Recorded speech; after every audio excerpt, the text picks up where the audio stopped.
one of the things that we're going to look at, children, is about Christianity, and we started our topic this half term by looking at some different buildings, and most of the ones that we found were buildings that were which were homes of Christians, so Methodists or evangelical Christians we found, didn't we?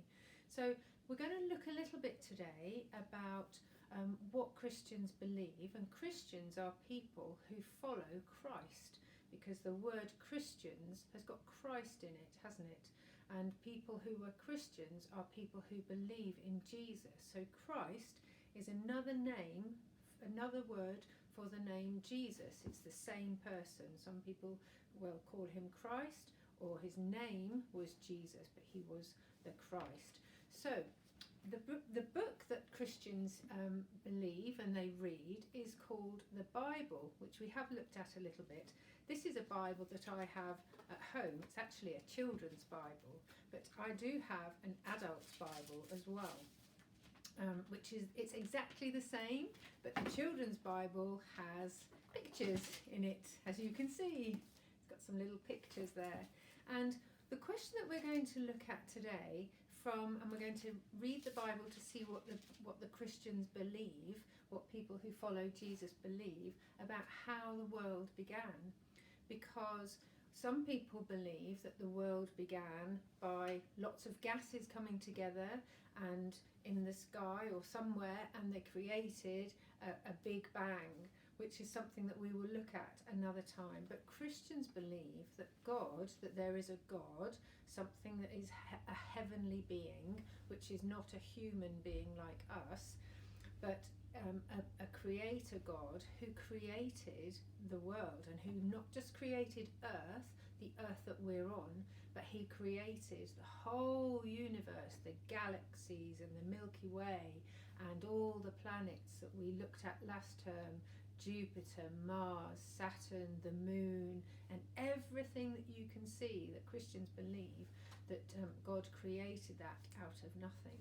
So I'm going to read the story, a little bit of the story of what Christians believe about creation, which is creation is what is the beginning of the world, a creator. In the beginning, God created the sky and the earth. The earth was empty and had no form.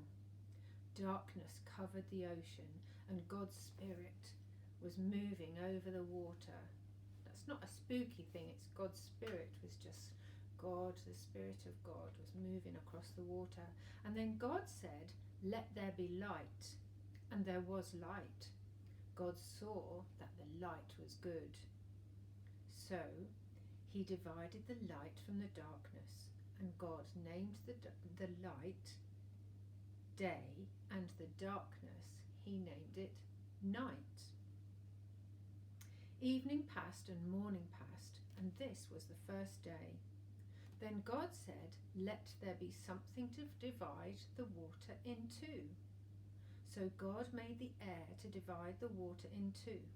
Some of the water was above the air, and some of the water was below it. God named the air sky. Evening passed and morning passed. Morning came, and this was the second day. Then God said, "Let the water under the sky be gathered together, and so the dry land will appear." And it happened. God named the dry land earth, and he named the water that was gathered together seas. And God saw that it was good. God was pleased with what he'd made. Then God said, "Let the earth produce plants. Some plants will make grain for seeds, and others will make fruit with seeds on it. Every seed will produce more of its own kind of plant. So like the apple, which has seeds inside it, will then plant another seed, will plant another apple, so it just keeps going." And it happened, the earth produced plants, and some plants had grain for seeds. The trees made fruit with seeds in it. Each seed grew its own kind of plant, and God saw that all this was good. Evening passed and morning came, and that was the third day. Then God said, "Let there be lights in the sky to separate from the night." What were they, do you think? These lights will be used for signs, seasons, days and years. They will be in the sky to give light to the earth. And it happened. Do you remember the star in the Christmas story?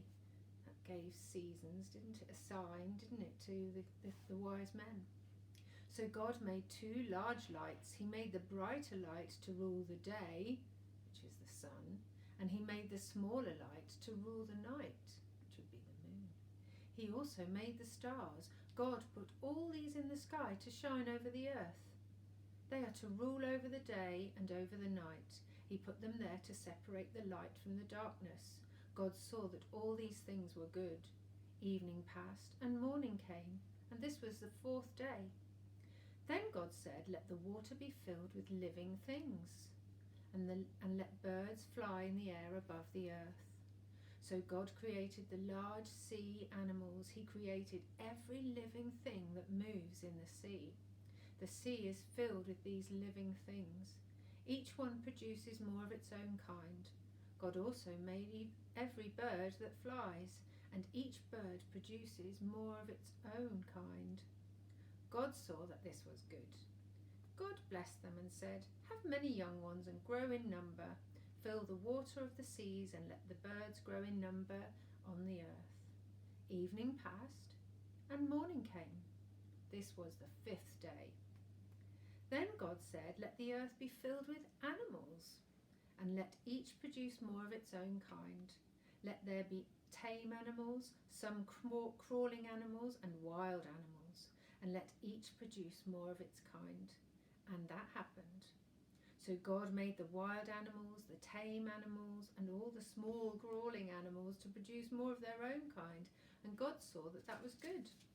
Then God said, "Let us make human beings in our own image and likeness, and let them rule over the fish in the sea and the birds in the sky, and let them rule over the animals all over the earth and all over the small crawling animals on the earth too."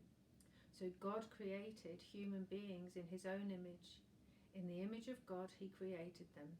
He created them male and female. It's like man and woman.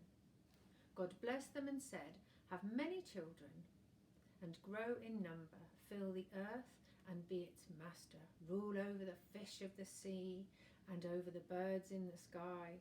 Rule over every living thing that moves on the earth." God said, "Look, I have given you all the plants and all the grain for seeds. I've given you the trees and the fruits that have seeds in them, and they will be food for you." God looked at everything he made, and it was very good. Evening passed and morning came, and this was the sixth day. And do you know what God did on the seventh day? So the sky, the earth, and all that filled them was finished.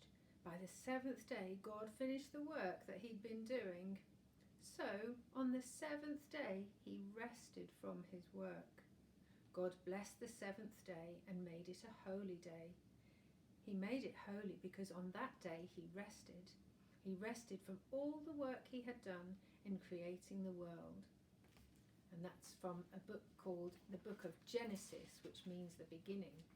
Now, this story is for Christians. They believe that God created the world in 7 days, and that's why on 6 days, and then on the seventh day he rested. So we use that as a Sunday, don't we? We have our Sunday would be the seventh day of our week, which is why before, not so long ago, shops were never open. Nothing was open on a Sunday because people in this country, quite a lot of them, stopped and rested on a Sunday because they worked through the week, Monday, some to Saturday, and so that's what Christians believe, and that's why Sunday is sometimes called the day of Sabbath. It's the day of rest. So that little story tells you about how God made his decisions and saw what was good and what he liked and what he wanted to create and how he wanted to make it all work together. Not everybody believes that. Only some people who are Christians believe that. So you have a think about what you think that might look like and what you think of all the animals that God had created, and I'm going to get you to draw a picture of some of the things that are your favourite things that you see around you in creation. It might be flowers, it might be animals, it might be trees, but obviously not houses, because God didn't create houses, did he? Man has built a house, but things that are in nature that God created. They're, like we heard, the seas and the stars and the planets. So you can choose something that you want to draw and take a picture of it and send it through to me. Okay, happy reading. And I'll also put up some songs that are related to that story, and perhaps another person who's reading that story like I did, with some more pictures to go with it. Okay, enjoy.